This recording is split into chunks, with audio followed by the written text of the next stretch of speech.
नमस्ते. आज ना मी जेवणामध्ये पालकचं फतफतं केलं होतं. जसं आपण अळूचं फतफतं करतो ना, त्याच पद्धतीने केलं होतं. पण हे मी कढईमध्ये केलं. पण तुम्ही ना ते पॅनमध्ये पण करू शकता शिट्टी काढून. 4-5 शिट्ट्या काढून ते छान अगदी मस्त गिरगटल्यासारखं होऊ शकतं.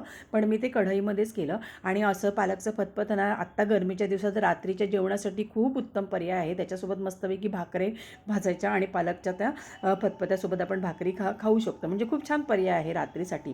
आणि पालकचं जर तुम्ही नियमित सेवन केलात ना, तर तुमची केस गळतीसुद्धा थांबते. आणि ह्या पालकमध्ये ना लोह, कॅल्शियम, प्रथिने भरपूर प्रमाणात असतात.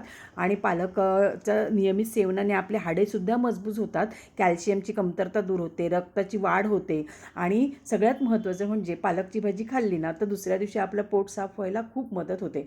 तर तुम्ही पण करता का असं पालकचं फतफतं? तुम्ही पालकची भाजी कशी करता? मला कमेंट करून नक्की सांगा. आणि तुम्हाला माझी रेसिपी आवडली असेल तर लाईक, शेअर, सबस्क्राईब. थँक्यू.